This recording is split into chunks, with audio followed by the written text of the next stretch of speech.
sejam bem-vindos a mais um encontro com a palavra, um encontro com o nosso Deus. Esse é um momento especial em que você pode se desconectar de tudo ao seu redor e se conectar conosco através das redes sociais, um momentinho especial com o nosso Deus.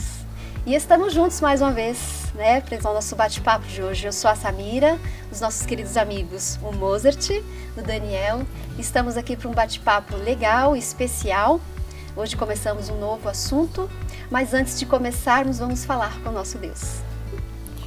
Bondoso Deus, nós pedimos a Tua presença nesse estudo, possamos realmente entender que nesse mundo, apesar de termos aceitado a Cristo, as coisas desse mundo podem nos levar a desanimar da fé. Que nós possamos deixar o foco inteiramente em Ti, para que tudo que acontece à nossa volta não seja capaz de nos afastar de Ti. Que nós possamos realmente entender o Seu poder, o Seu amor e acreditar nisso, e que possa realmente fazer a grande diferença em nossas vidas. Amém. Amém. E começamos hoje um novo assunto, um novo estudo. O estudo de Efésios. Por 3 meses vamos estudar essa lição, vamos ver o que Deus quer falar conosco através desse livro maravilhoso. Efésios, né? O nosso título é Como Seguir Jesus em Tempos Difíceis, né?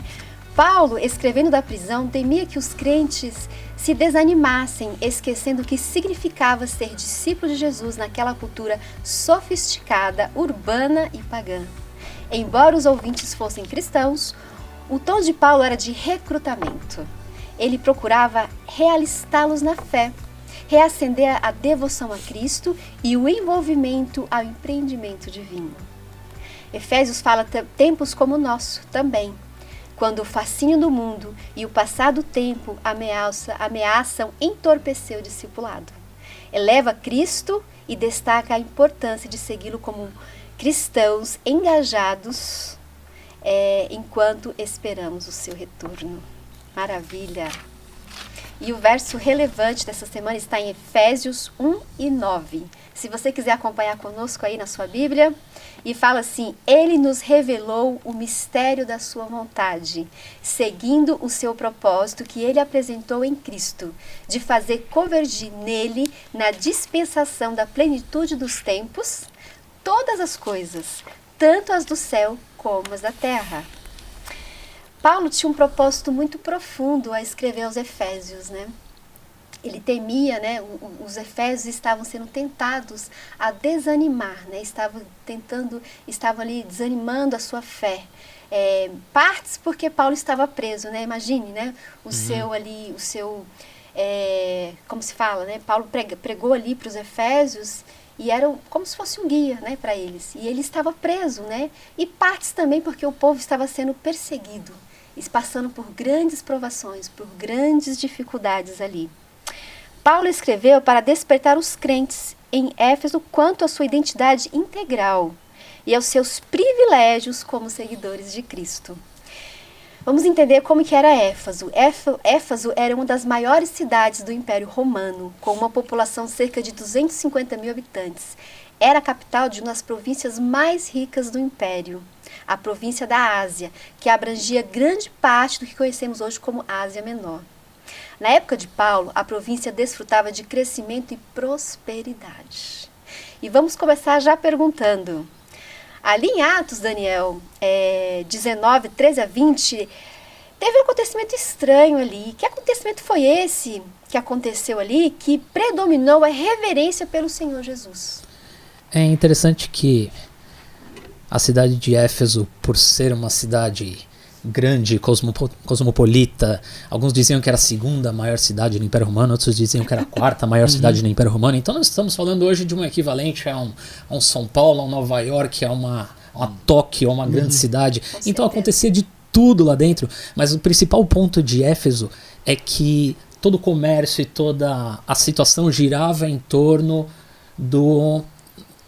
da adoração à deusa Ártemis ou Artemis, e na outra mitologia a deusa Diana. E lá havia o templo da deusa Diana, que é uma das 7 maravilhas do mundo antigo. Então devia ser muito gigante e tudo girava em torno disso. E Paulo chegou lá contando uma história um pouquinho diferente, né? Olha, nós temos um Jesus aqui, e esses deuses feitos por mãos humanas não são exatamente isso que eu estou pregando. Mas agora a gente chega aqui nesse acontecimento que a Samira perguntou pra gente. O fato é que Paulo, na sua missão, ele efetuava curas, efetuava milagres, a ponto de pessoas levarem objetos pessoais de Paulo para as outras pessoas, para que só por ver, por tocar, elas fossem curadas. Assim como acontecia com Pedro, com Jesus. Isso era muito interessante. E alguns judeus falavam assim, peraí, vamos aproveitar essa situação e vamos fazer algo parecido. E aí as pessoas falavam assim, deixa eu só aqui procurar aqui a nossa passagem. E alguns judeus, que eram chamados assim, exorcistas ambulantes, tentavam invocar o nome do Senhor sobre possessos e espíritos malignos, dizendo, esconjuro-vos por Jesus a quem Paulo prega. Aí começou a complicar, porque eles chegaram e falaram assim, eu estou falando em nome de Jesus, em nome de Paulo. E aí o Espírito falava assim, eu conheço Jesus, eu sei quem é Paulo, mas eu não conheço vocês quem são? E aí via-se que eles não tinham essa autoridade e não estavam imbuídos do Espírito de Jesus que acontecia. E quando isso aconteceu, os Espíritos entraram nas pessoas que tentavam usar o nome de Paulo, o nome de Jesus, e a população, quando viu aquilo, ficou maravilhada e o nome de Jesus foi engrandecido, a ponto deles largarem algumas práticas de feitiçaria e de livros que eles tinham guardados em bibliotecas e queimarem esses livros, professando que acreditavam naquele Jesus que Paulo pregava. Que maravilha, né? Eles tinham essa dificuldade ali com a idolatria, né? Era muito complicado. E a feitiçaria, de certa forma, né? Só complementando, esse episódio me lembrou um episódio em que os discípulos de Jesus também tentaram expulsar demônios e voltaram para Jesus e disseram, nós não conseguimos. Por quê, né? E realmente, assim como essas pessoas, elas achavam que por ou estar próximos de Paulo, ou observar o que Paulo fazia, bastava imitar ou copiar. É como se isso já lhe desse um poder imediato para fazer algo parecido.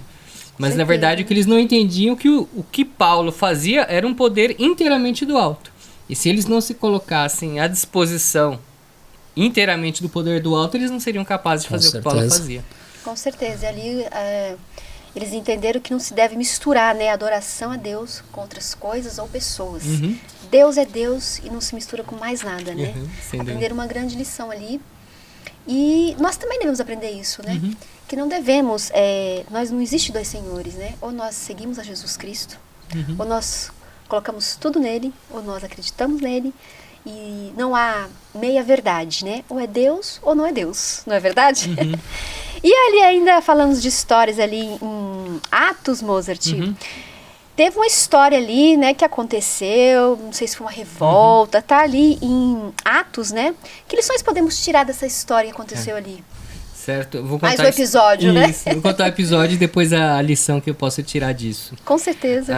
No episódio o que aconteceu foi que Paulo, ele estava naquela região levando bênção, levando salvação, e as pessoas, em especial uma pessoa chamada Demétrio, que ela fazia objetos, vendia nichos de prata em homenagem a Diana, deus dos Efésios, sentiu que aquela pregação de Paulo, que era de um único Deus verdadeiro, todos os demais não eram verdadeiros, podia impactar os lucros dele.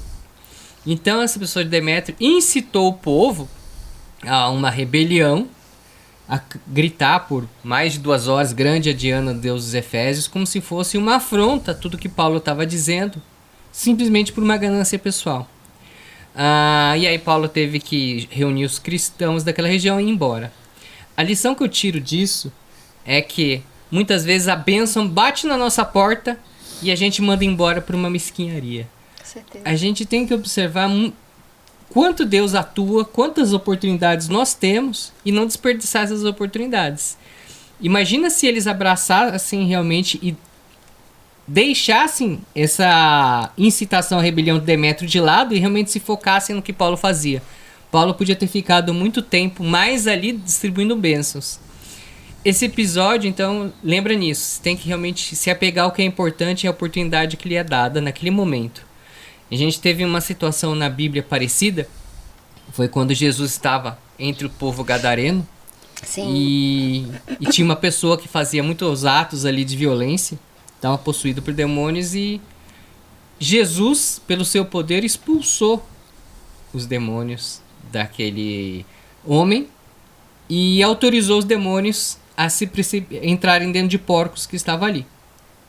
E esses demônios fizeram esses porcos caírem num precipício. Houve uma perda financeira para aquelas pessoas. E as pessoas que cuidavam desses porcos pediram para Jesus ir embora daquela região. Em vez deles realmente falarem, nossa, tem uma pessoa que usa o seu poder para curar pessoas aqui, vamos realmente trazer o máximo de pessoas para junto dele, eles pensaram simplesmente no dinheiro dos porcos e mandaram embora. Então é isso que a gente tem que realmente pensar, agarrar as oportunidades que Deus dá pra gente. É interessante, complementando essa história de revolta no anfiteatro, quem já assiste a gente há algum tempo pode perceber que eu sou fã de história. E eu adoro esse tipo de histórias que tem na Bíblia, porque elas são recheadas de coisas interessantes. E o fato é que quando essa revolta começou no anfiteatro, que cabiam em torno de 25 mil pessoas, era grande o negócio, a cidade era grande, o anfiteatro era grande, o templo era grande, tudo era grande lá. Paulo chegou e falou assim, peraí, eu vou lá resolver esse problema. E tem um detalhezinho aqui, os discípulos de Paulo falaram assim, você não vai não. Provavelmente temendo que Paulo fosse morto naquele momento, porque a população estava revoltada. E alguns da população, diz o relato bíblico, nem sabiam o que estavam fazendo lá, só estavam repetindo o eco de outros que estavam incitando. E olha só que coisa também interessante nessa história que eu captei aqui na Bíblia. Deus usa, às vezes, pessoas que a gente nem imagina para fazer a sua obra. O escrivão da cidade, tendo apaziguado o povo, disse, senhores, vocês não sabem que Éfeso é o centro do templo de Diana? Então tá tudo bem, Diana é Diana. Então faz o seguinte, se acalmem. Paulo não falou nada contra a deusa Diana. Paulo pregou o Deus dele. Então vamos deixar esse negócio aqui, vamos acabar com isso, vamos dissolver essa assembleia, vamos acabar com essa confusão e deixa Paulo fazer o que Paulo quer fazer. E deixa Diana ser Diana, para quem quiser que Diana seja Diana. Perfeito. Maravilha, né? A gente vê a dificuldade ali, né? Sempre que as coisas de Deus ali, né? Sempre vai haver um conflito, né? Sempre vai haver uma dificuldade, né? Mas Paulo também não entrou em atrito, né? Saiu também, enfim. Mas o que ele falou ficou, né? E com certeza atingiu alguma pessoa, né? Não ficou por nada, né? E Deus usa mesmo todas as pessoas, todos os detalhes quando Ele quer. Independente da situação, Ele vai usar. E quando Ele quer, Ele faz, não é verdade? E ali em Atos, né? Nos diz assim, portanto, vigiem, lembrando de que durante 3 anos, noite e dia, não cessei de admoestar com lágrimas cada um de vocês. Paulo disse isso em Atos 20:31. A respeito do que você acha, Daniel, que hoje Paulo iria nos advertir? Né? Qual seria a advertência que ele daria para nós hoje? Por quê? Que pergunta complicada, né? É fácil a gente olhar para os outros e falar assim, olha, você está fazendo isso errado, você está fazendo aquilo errado, olha, aquela denominação está fazendo isso errado, aquela denominação está fazendo aquilo errado. Mas e se a gente olhar para dentro de nós e da nossa denominação como adventista do 7º dia também, será que não é um tempo e uma hora de fazermos uma autorreflexão, uma autoanálise e fazer algumas perguntas como, estamos promovendo comércio na igreja? Estamos promovendo política na igreja?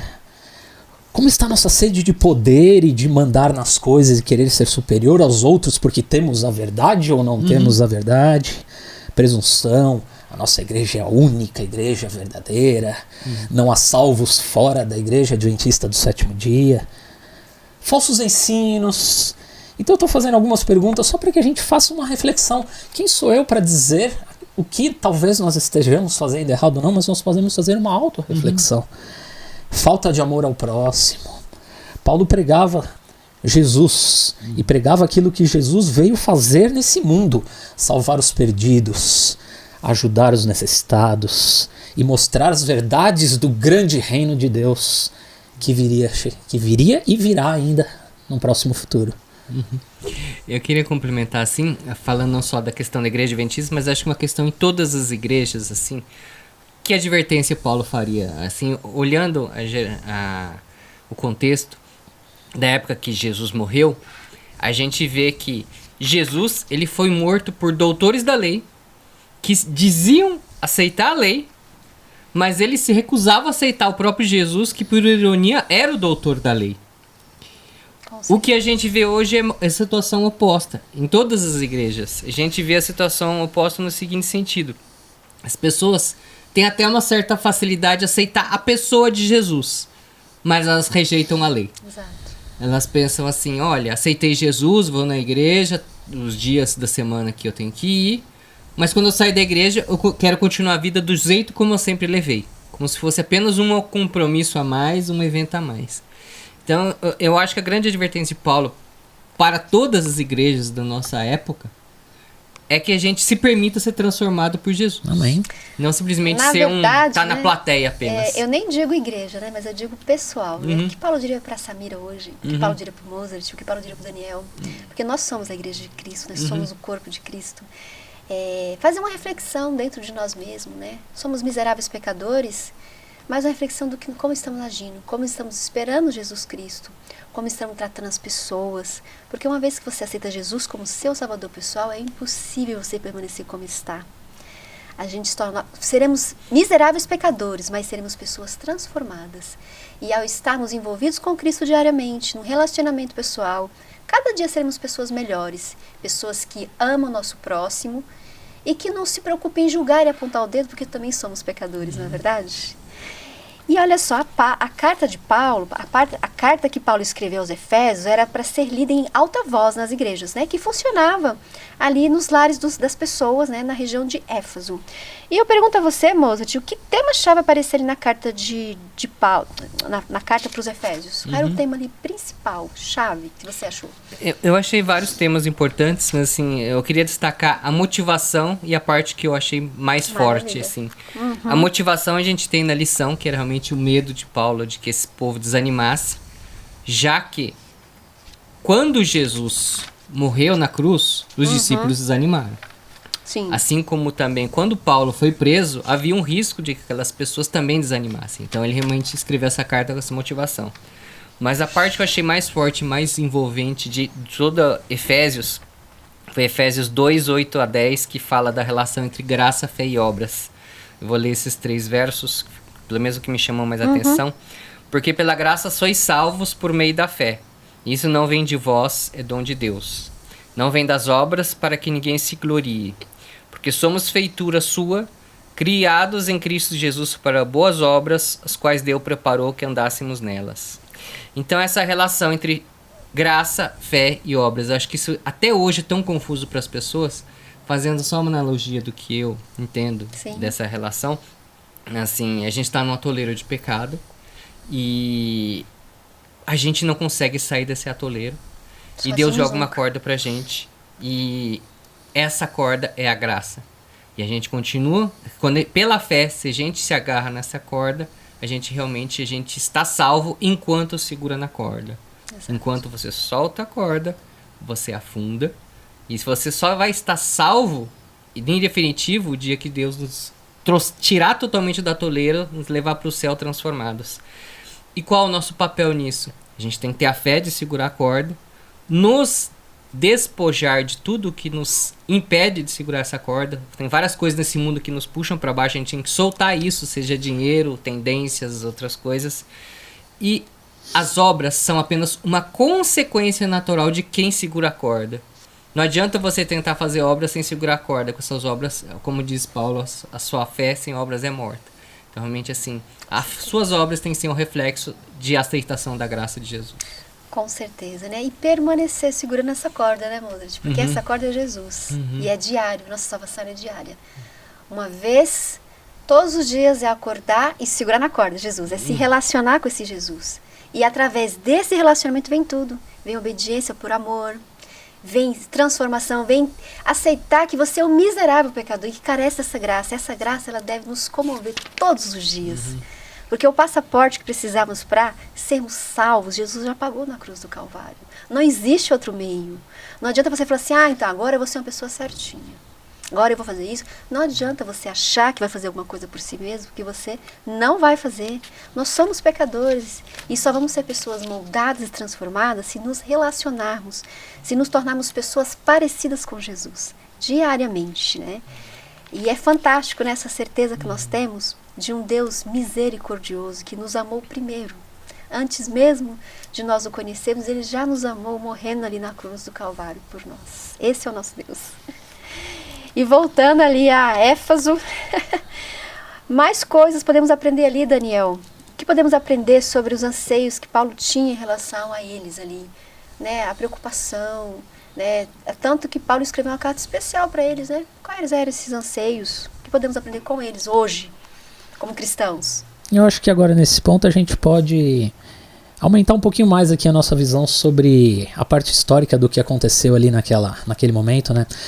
Aqui na Bíblia nós temos o relato em Atos das viagens de Paulo, né? E na segunda viagem de Paulo, ele passou em Éfeso. E ele ficou lá só um tempinho, né? Ele pregou para os judeus, aí ele percebeu que talvez não fosse bem o público-alvo dele, ele começou a pregar para todos, e Paulo foi embora. E depois Paulo voltou para lá e percebeu que tinha alguma coisa errada acontecendo, então a gente começa aqui a ver a preocupação de Paulo com as pessoas que estavam em Éfeso. E aí Paulo disse assim, mas vocês receberam o Espírito Santo? E eles falaram assim, que Espírito Santo? Do que vocês estão falando? E aí Paulo percebeu que estava faltando alguma coisa e Paulo deu uma atenção especial para eles. E aqui vai de novo, qual era o anseio de Paulo em relação a Éfeso? Qual era o anseio de Paulo em relação a todos nós? Porque a carta de Éfeso é uma carta para nós. Era uma carta também para as outras cidades e para toda aquela região onde estava situada a cidade de Éfeso. Qual era o anseio de Paulo? O anseio de Paulo era que nós conhecêssemos Jesus como Jesus é. E Paulo foi e explicou do Espírito Santo e todos foram batizados e tiveram dons proféticos de línguas, de curas e espalharam toda aquela mensagem. E depois Paulo teve mais um anseio e mais uma preocupação. Paulo não simplesmente foi embora pela segunda vez, ele deixou pessoas para que cuidassem daquela comunidade. Deus deixou Priscila, Deus deixou Áquila, Paulo deixou Priscila, deixou Áquila, deixou Apolo, deixou pessoas influentes que já andavam, que já conheciam, para que a comunidade fosse fortalecida na fé.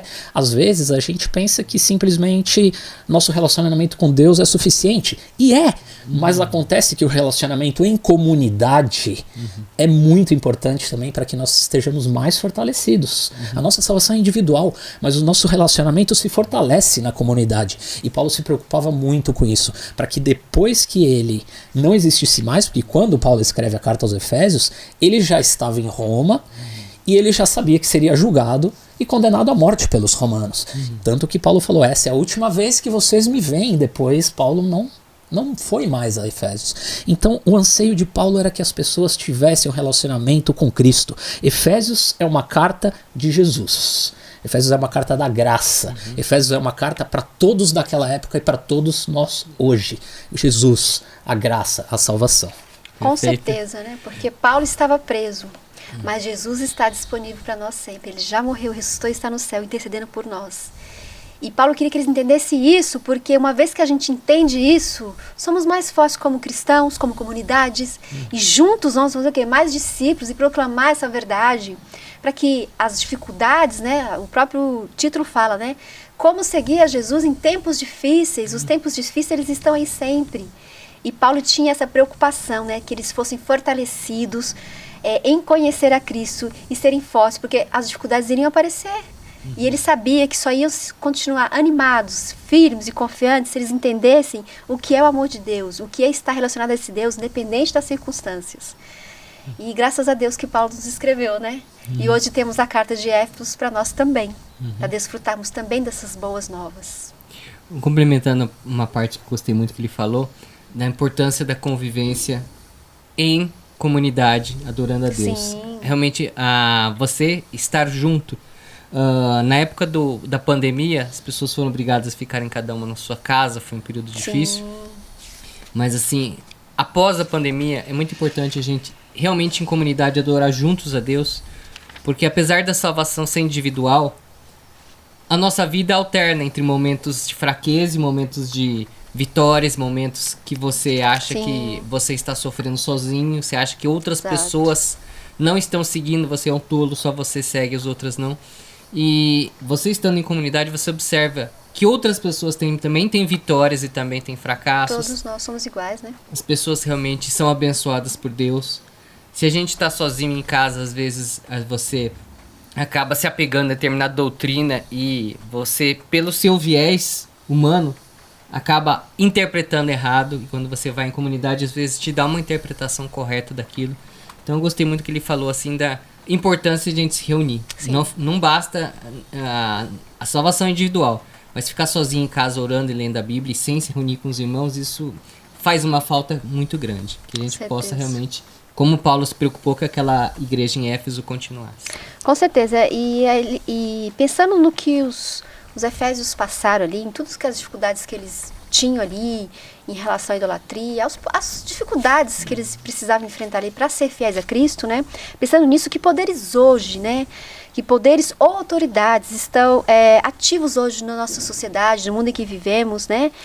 E na nossa vida. Que poderes são esses? Esses poderes, será que eles se manifestam? Tentando os cristãos honrar em vez de honrar Cristo? O que você acha, Mozart? Então, o que eu tenho observado, você acha que eles estão ativos? Nossa, terrivelmente ativos. E no ponto do seguinte... A ponto de ser exaltado mais do que o próprio Deus, né? Exatamente. O que a gente viu de estratégia do Satanás no passado era convencer de que Deus não existia. Exatamente. Essa foi uma hipótese que falhou. Outra foi de que Deus não era capaz de nos salvar. Deus morreu na cruz e mostrou que realmente é capaz de nos salvar. O que eu vejo de estratégia hoje, que Satanás usa os poderes do mundo, seja sociedade, política, economia, para te convencer o seguinte: tudo bem, você pode aceitar Deus, só não deixa ele ser o primeiro. Então eu acho que todos os agentes desse mundo querem que você coloque na sua vida algo em primeiro lugar. Sim. E pode ser até você mesmo. Coisas você boas se até, auto-adorar. né? E coisas boas. Sim. Pode ser sua família. Um estudo. Um Trabalho, né? Uma interpretação minha, assim, por exemplo, assim, a história de Adão e Eva. Pra mim, Adão ele não foi enganado. É que ele colocou Eva em primeiro lugar acima de Deus. Ele sabia que ia errar, sabia que não era pra morder do fruto, mas como ele amou a Eva acima de Deus, falou: não, eu vou junto com Eva, não quero ficar sem ela. Então, às vezes, quando a gente não coloca Deus em primeiro lugar, qualquer coisa é uma ameaça para nossa vida. E é isso que a sociedade, a política, tudo nos incita hoje, é você deixar algo em primeiro lugar e fazer com que a igreja seja só um evento, um compromisso, mas que você não se transforme, que você não se deixe que Deus realmente mude sua vida e te oriente. Então, realmente, todos esses fatores que temos na nossa sociedade fazem que as pessoas olhem para toda a doutrina e falem assim: isso aqui eu aceito, isso aqui é muito forte para mim, então vou dizer que a Bíblia é radical, ultrapassada, precisa ser reescrita, precisa ser atualizada, e ignoram que o Deus eterno e a palavra, e acham que isso que tem que se adaptar a nós e não o contrário, né? Então realmente que nós possamos entender que a palavra de Deus está sempre atualizada e que nós que temos que segui-la e não o contrário. E que permita que Deus nos transforme, apesar de todas as influências do mundo. Maravilha. Isso, que possamos realmente ser transformados. Sim. E assim como Deus deixou essa carta maravilhosa, né, como usou Paulo a escrever os Efésios para que os animasse, para que eles não perdessem o foco, né, que Deus estava ali sempre com eles, independente das dificuldades, também é para nós hoje. Efésios também é escrito para nós cristãos do século XXI, que também sofre com as suas dificuldades diárias, que também sofre com o fascínio desse mundo, com as tentações. Hoje nós temos a internet, enfim, a loucura da vida, um grande conflito que vivemos diário. Às vezes o tempo, né? Talvez achamos que Deus já está demorando demais. Talvez isso faça com que alguns venham a desanimar. Mas não desanime. Jesus é o mesmo hoje e sempre. Ele é fiel e Ele cumpre as suas promessas. Por isso, não desanime. E lembre-se, Cristo todos os dias é a nossa principal certeza, a nossa principal ocupação. Esse relacionamento diário com Jesus vai nos fortalecer para que mantenhamos firmes com Ele até a volta dEle. Vamos orar.